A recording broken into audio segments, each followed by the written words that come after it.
दुनिया की निगाह इस बात पर लगी हुई है कि क्या ट्रंप और पुतिन के बीच युद्ध विराम पर बातचीत होगी। लेकिन दूसरी तरफ पुतिन अब अमेरिका और नेटो के साथ परमाणु जंग की तैयारी करने में जुटे हैं। इधर नेटो देश पोलैंड के एक समाचार आउटलेट ने दावा किया है कि ट्रंप का रूस प्लेन लीक हो गया है, जिसके बाद से ट्रंप बुरी तरह से बौखला गए हैं। देखिए इस रिपोर्ट को।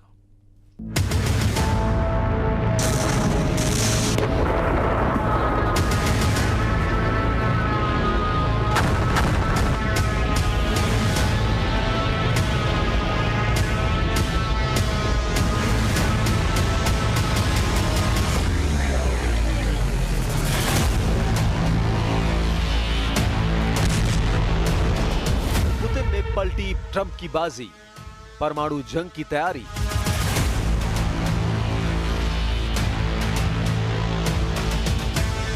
रूस यूक्रेन जंग में अब पुतिन ने ऐसी चाल चली है कि राष्ट्रपति ट्रंप के सभी अल्टीमेटम और जंगी पैतरे का धुआं निकल गया है। जब दुनिया को लग रहा है कि पुतिन और ट्रंप युद्ध विराम पर मीटिंग कर सकते हैं, ऐसी खबरों के बीच दो खबरों ने अमेरिका, नेटो और यूक्रेन के होश उड़ा दिए हैं। रूस ने डंके की चोट पर कह दिया है कि यह जरूरी नहीं है कि पुतिन और ट्रंप की मीटिंग में युद्ध विराम पर सहमति 100% हो जाए। रूस ने यह एहसास करा दिया है कि यूक्रेन पर जो रूसी हमले हो रहे हैं वो और तेज होने जा रहे हैं। खबर है कि पुतिन ने बेलारूस की जमीन से भी बड़े परमाणु जंग की तैयारी शुरू कर दी है। हम आपको दिखाने जा रहे हैं कि कैसे ट्रंप और पुतिन की मीटिंग से ठीक पहले यूक्रेन डील की पूरी रिपोर्ट नेटो देश पोलैंड के पोलिश समाचार आउटलेट ऑनेट में छापकर पूरी दुनिया में सनसनी फैला दी है। पोलिश समाचार आउटलेट ऑनेट ने यहां तक दावा किया है कि ट्रंप नोबेल पुरस्कार हासिल करने के चक्कर में यूक्रेन का सौदा रूस से कर रहे हैं और रूस को यूक्रेन की वो सारी जमीन देने को तैयार है जिस पर रूस ने हमला करके या तो कब्जा कर लिया है या फिर पूरी तरह से कंट्रोल कर लिया है। पुतिन और ट्रंप की इस डील के लीक होने के बाद से यूक्रेन हक्का बक्का रह गया है और जेलेंस्की खुद को ठगा सा महसूस कर रहे हैं, जबकि यूक्रेन किसी भी कीमत पर रूस को अपनी 1 इंच जमीन भी नहीं देना चाहता है। जेलेंस्की को अमेरिका के साथ साथ नेटो और यूरोपीय देशों ने भी धोखा दिया है। हम आपको पूरी खबर दिखा रहे हैं कि कैसे पुतिन ने ट्रंप की यूक्रेन बाजी को पलट कर रख दिया है।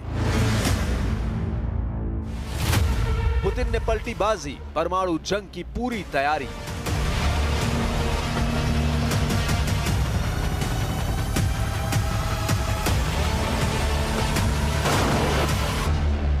एक 1260 दिन से ज्यादा की जंग के बाद ऐसा लग रहा था कि ट्रंप का 8 अगस्त के अल्टीमेटम से पहले पुतिन ट्रंप के साथ पूरी तरह से मीटिंग के लिए तैयार हो जाएंगे।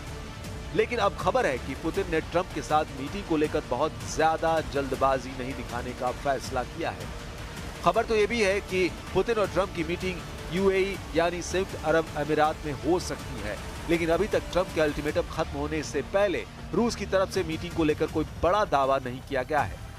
बल्कि खबर तो यह है कि जब से अमेरिका ने रूस के नजदीक 2 परमाणु पनडुब्बी तैनात करने का ऐलान किया है, उसके बाद से रूस ने भयानक तरीके से परमाणु जंग की तैयारी शुरू कर दी है।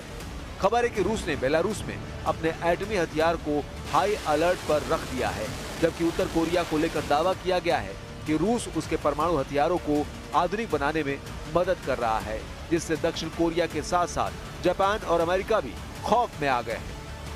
दावा तो यह भी किया जा रहा है कि रूस सीमित और कम ताकत वाले एटम बम से यूक्रेन पर किसी भी वक्त हमला कर सकता है। खासतौर से परमाणु बम की तरह हमला करने वाली ऑरेशनिक मिसाइल से रूस यूक्रेन पर हमला कर सकता है। जानकारों के मुताबिक ट्रंप ने 2 परमाणु पनडुब्बी रूस के खिलाफ तैनात करके परमाणु जंग के खतरे को 10 गुना बढ़ा दिया है। यही नहीं, अब तक कई ऐसे देश जो अमेरिकी परमाणु छतरी पर भरोसा करते थे, वे भी अब परमाणु बम बनाने की दिशा में बढ़ रहे हैं। इनमें जापान, पोलैंड, दक्षिण कोरिया, तुर्की, सऊदी अरब जैसे देश शामिल हैं। वॉर एक्सपर्ट का कहना है कि इस परमाणु होड़ के लिए ट्रंप की बांटने वाली नीतियां जिम्मेदार हैं। यूक्रेन की सैन्य खुफिया एजेंसी के प्रमुख लेफ्टिनेंट जनरल किरिलो बुडानोव ने स्थानीय मीडिया को बताया कि रूस द्वारा ईरान को परमाणु हथियार बनाने में मदद करने की संभावना नहीं है, लेकिन उत्तर कोरिया को तकनीकी सहायता पहले से ही दी जा रही है। बुडानोव ने कहा, मैं ये सीधे तौर पर कह सकता हूँ, जहाँ तक उत्तर कोरिया का सवाल है, स्थिति काफी कठिन है। सबसे पहले उत्तर कोरिया के पास पहले से ही परमाणु हथियार है, लेकिन रूसी संघ उसके परमाणु हथियार वाहक पोतों के आधुनिकीकरण में उसकी मदद कर रहा है। ये वास्तव में हो रहा है और अब खतरा कई गुना बढ़ चुका है। पिछले साल उत्तर कोरियाई नेता किम जोंग उन और रूसी राष्ट्रपति व्लादिमीर पुतिन ने एक रक्षा समझौता के जरिए सैन्य सहयोग को बढ़ाया था, जिससे पश्चिमी देशों में चिंता बढ़ गई थी। If this meeting next week does not take place, we at least are confronted with a very bad situation for Ukraine, because it does mean that the Russian offensive goes on from the air and on the ground, which does mean that the cities will be bombed every single night, as long as the Russians have the drones and the means for that, which they do have. For the Americans, in particular Mr. Trump, it does mean that he can't go home with the laureate and say, I brought peace to Ukraine, and which does mean that he has to do something now against Russia, which he tries to avoid since his presidency. Trump की Ukraine deal leak, Poland की जमीन पर पर्दाफाश। हैरानी की बात तो यह है कि जो यूक्रेन ये समझ रहा है कि अमेरिका नेटो यूक्रेन को हथियार इसलिए दे रहा है ताकि यूक्रेन रूस को हरा सके, वही देश अब यूक्रेन को धोखा देने में जुटे हैं। खबर तो यह है कि ट्रंप के विशेष सलाहकार स्टीव विटकॉफ ने जो युद्ध विराम का प्रस्ताव पुतिन को 75 घंटे पहले दिखाया था, वो अब लीक हो चुका है। यूक्रेन के खिलाफ ट्रंप की पुतिन से सीक्रेट डील से जुड़े इस प्रस्ताव को जानकर आप हैरान रह जाएंगे। यूक्रेन के लिए एक गुप्त अमेरिकी युद्ध विराम प्रस्ताव, जिसे कथित तौर पर डोनाल्ड ट्रंप की टीम ने तैयार किया था, उसे मॉस्को भेजा गया था। अब इसे पोलिश मीडिया आउटलेट ऑनेट द्वारा लीक कर दिया गया है। अमेरिका के करीबी और नेटो देश पोलैंड के पोलिश समाचार आउटलेट ऑनेट के मुताबिक यूक्रेन के संबंध में एक अनुकूल अमेरिकी प्रस्ताव का विवरण प्राप्त हुआ है, जो मॉस्को में अमेरिकी राष्ट्रपति डोनाल्ड ट्रंप के विशेष दूत स्टीव विटकॉफ के साथ बातचीत के दौरान रूसी शासक व्लादिमीर पुतिन के सामने पेश किया गया था। पोलिश समाचार आउटलेट ऑनेट ने यूरोपियन प्रावधा से 7 अगस्त को गुप्त सूत्रों के हवाले से खबर छापी है, जिसमें दावा किया गया है कि हमें पता चला है कि मॉस्को को ट्रंप प्रशासन से एक बहुत ही अनुकूल प्रस्ताव मिला है, जो यूक्रेन डील से जुड़ा है। ऑनेट के अनुसार यूक्रेन में युद्ध विराम का प्रस्ताव तो है, लेकिन पूर्ण शांति समझौता नहीं, जैसा कि रूस चाहता है। यूक्रेन जंग के मुद्दे को 49 साल से लेकर 99 वर्षों के लिए स्थगित करके रूस द्वारा कब्जाए गए क्षेत्रों को वास्तविक मान्यता देना है, न कि कानूनी, यानी ये भी रूस के पक्ष में है। रूस पर लगाए गए अधिकांश अमेरिकी प्रतिबंधों को हटाना और दीर्घकालिक रूप से ऊर्जा सहयोग अर्थात रूसी गैस और तेल के आयात से रोक हटाना भी शामिल है।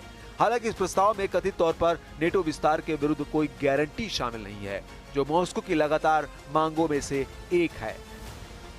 न ही रूस को यूक्रेन को सैन्य सहायता बंद करने का कोई वादा मिला। हालांकि ऑनेट के अनुसार यह अंतिम बिंदु रूसियों को स्वीकार्य बताया जा रहा है। विटकॉफ और पुतिन के बीच बैठक के बाद ट्रंप ने यूक्रेनी राष्ट्रपति वोलोडिमीर जेलेंस्की और कई यूरोपीय नेताओं के साथ फोन पर बातचीत की थी। यह भी खुलासा हुआ है। इसके बाद ट्रंप ने कथित तौर पर यूरोपीय नेताओं से कहा कि उनका इरादा अगले हफ्ते की शुरुआत में पुतिन से मिलने का है, जिसके बाद राष्ट्रपति जेलेंस्की के साथ एक त्रिपक्षीय बैठक होगी।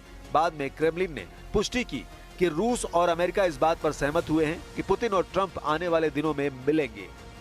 लेकिन हम आपको बता दें कि अमेरिका ने पहले पूरी तरह से कब्जा किए गए और आंशिक रूप से कब्जे वाले यूक्रेनी क्षेत्रों पर रूस के कब्जे को मान्यता देने की पेशकश की थी, जिसे कीव यानी राष्ट्रपति जेलेंस्की ने अस्वीकार कर दिया था। अब ऐसी परिस्थिति में अंदाजा लगाया जा सकता है कि पुतिन ट्रंप की रत्ती भर परवाह नहीं कर रहे हैं।